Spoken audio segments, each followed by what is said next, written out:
Hi, I'm JoCat. Most of you may know me as the creator of the Crap Guide series, but did you know I'm also a designer? A graphic designer specifically, but I dabble in all kinds of design. Illustration, animation, presentation, other things that don't end in ation. Heck, I even made a couple of small games while I was in university. I just really like studying design. And recently, the 8th generation of Pokemon was just announced, Pokemon Sword and Shield. And yes, obviously Nintendo consulted me on the name, seeing as I am the expert on the greatest weapon pairing of all time. Anyway, with the announcement of a new Pokemon game, there was also the reveal of the newest set of starter Pokemon. And as with every generation before, there are a lot of differing opinions on the matter. They're underwhelming. They're perfect. They all look the same. They're too different from the classic Pokemon designs. Now, I don't want to talk about what opinion is right or wrong or why you shouldn't feel the way that you do, but rather, I wanted to take this opportunity to analyze how I think the character designers, specifically the ones responsible for designing Pokemon, go about designing their characters. Now keep in mind this is all going to be theories. I do not work at Game Freak, nor do I know what goes on behind the scenes. This is just based on what I know about character design from what I've learned over the years of obsessively reading and watching hundreds of design tutorials. And also 4 years of design college. Flex flex. So let's say you were hired by Game Freak, brought on board as a lead Pokemon designer, and you have to create a new Pokemon for this generation. The company wants you to be able to stretch your creative muscles, but they also want to make sure that whatever design you come up with will be able to fit well in the Pokemon universe. So they hand you a list of guidelines. Again, I don't know what guidelines they have for sure, but based on what we see from existing Pokemon, we'll pretend it goes something like this. 1. Pick a creature or object. It can be real or fictional. 2. Give it an element of some kind. This usually determines it to have an abnormal color as a result of the element chosen for the design, but not always. 3. Give it a face, whether it be eyes, a mouth, or anything else. 4. Add 1 or 2 extra features that you normally wouldn't see on that creature or object. If it's a fully evolved Pokemon or a legendary, maybe even 3 or 4, but no more than that. And there you have it, those are your guidelines. No doubt there are some outliers in the 800 plus Pokemon out there that don't fit into any of these, but we can safely say about 90% of them fall under these principles. Now let's try to apply these to existing Pokemon as if we were designing them. And keep in mind, this is a gross simplification of character design. Concept artists go through hundreds of iterations before coming to a conclusion on what design is best for the game. Alright, so let's say we need a fire starter Pokemon, so let's pick a creature or object. Let's go with a chicken, specifically a baby chick. Then it needs an element. Alright, we already have that, it's fire. So let's make it a bright orange so that it's clear to the player that this is probably a fire Pokemon. It's already got a face, so no worries there, let's just make it all anime and cute. And finally, a couple of features so it doesn't look like just any real-world baby chick. Let's add a tuft of feathers on its head.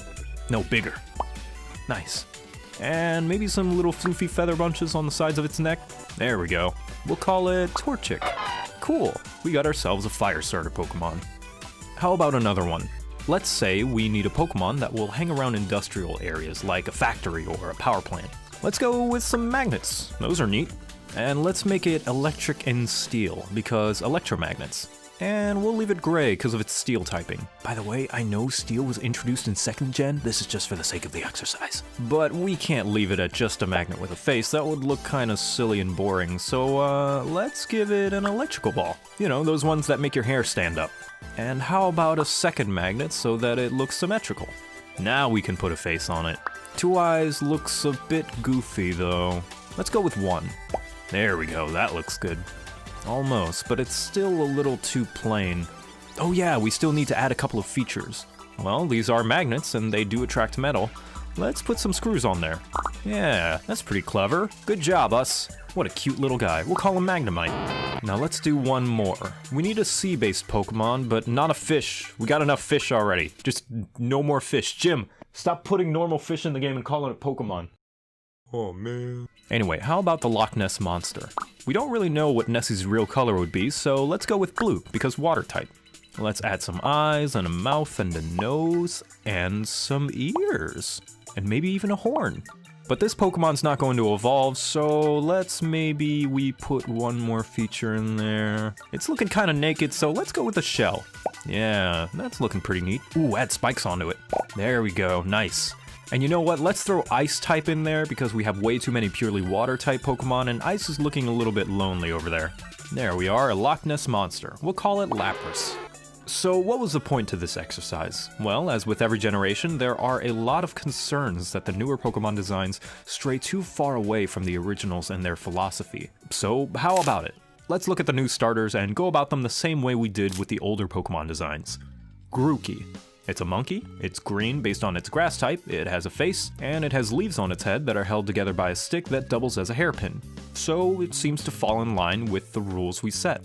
Scorbunny. It's a bunny rabbit. And although there are plenty of white bunnies out there, they usually don't have red-tipped feet and ears, so there's our typing color. It's got a face, as most bunnies tend to, and it's also got bandage patches on the bridge of its nose and its feet, as well as this little red tube around its neck, so it too falls in line with the design rules. Sobble. It's a chameleon. Its color is blue to show that it's water, it's got a face, it's got a crest that is way taller proportionally than any real chameleon, and a tail that's also way larger proportionally than any real chameleon. It's got dark blue cheek spots resembling teardrops and tangible anxiety. So from what we can tell, all three of the new starters seem to be following the same hypothetical design guidelines as the older generations. So if we were holding them all to the same standard, then it should be fine, right? Well, there's been another hat thrown into the discussion ring that I hadn't thought of before, and it has a fair point, that we should be holding the newer generations to a higher standard, that they should have more to them to set them apart from the older ones. And it does make sense. After all, technology and skill and design philosophies change and more often than not improve, so why stick to the same old worn out design guidelines when we can fit in more detail and features and pizzazz? Why not do more with what extra tools we have? And in fact, there is a game out there that does this. Another game with tons of character designs that's been around for a long time, and is regularly adding more and more to its roster, of which its community also cares a lot about the design of said characters. League of Legends.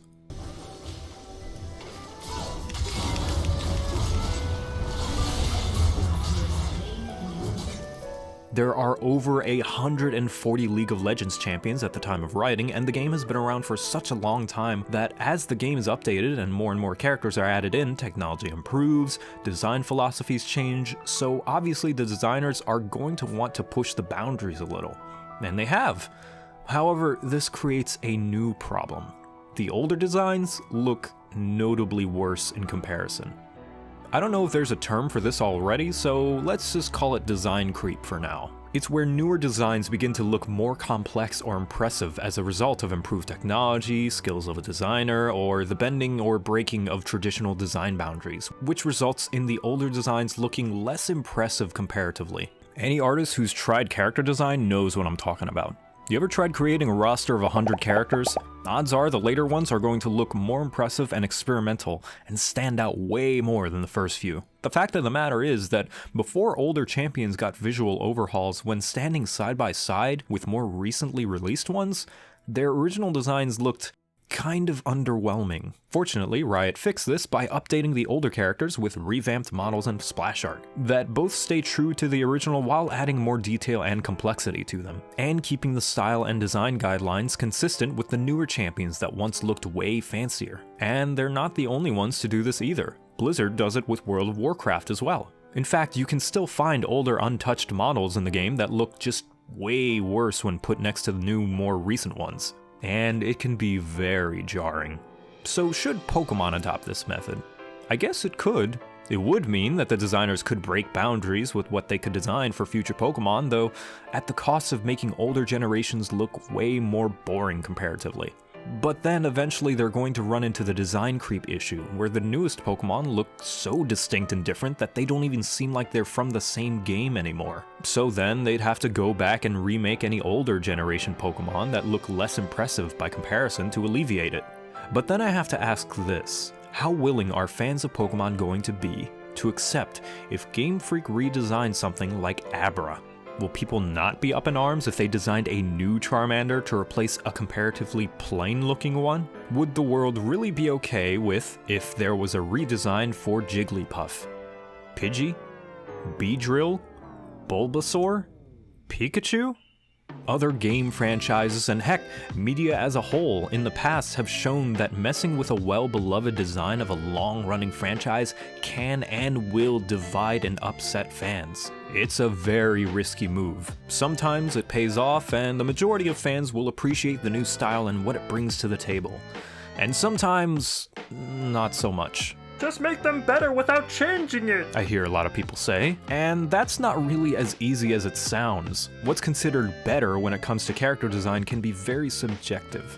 As I said before, concept artists go through hundreds of iterations, sometimes in a single day, and do so for weeks before having a whole entire team come to a conclusion on what design is best overall.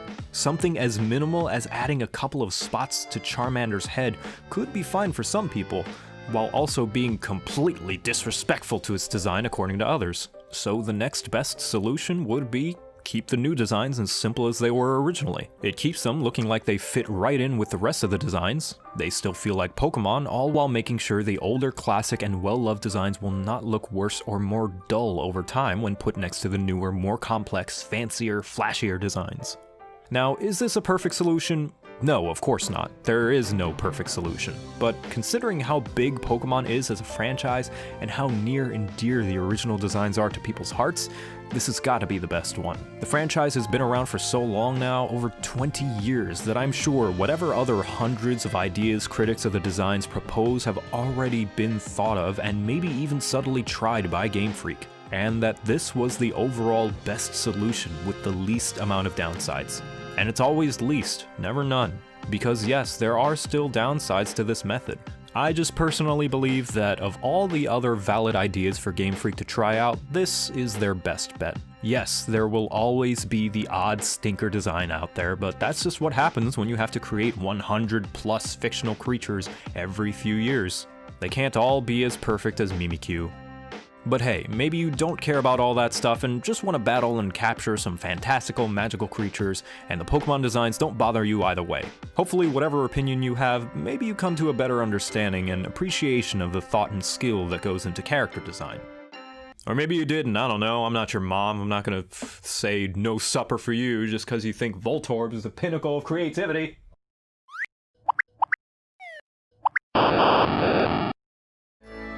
Hey, thanks for watching. This isn't the usual content you guys are used to, but I wanted to change things up a bit and reuse all those assets I made for the Klonoa video a long time ago. And if you liked all this design talk about Pokemon and want some more of it from an actual industry professional, Dan from New Frame Plus made a video all about the evolution of the Pokemon game's battle animations from Red and Blue all the way to Sun and Moon. Or, if you like the whole exercise portion of this video, then I'd highly recommend his other video on pose design, which I shamelessly ripped off most of its format for this video. Dan and his work have been a huge inspiration to me for years, and he is such a well-spoken and chill guy, and it's really interesting to hear insight from someone with actual experience in the industry. He's part of the people who make these freaking things. How much cooler could you get? Thanks again for watching. I'll see you soon.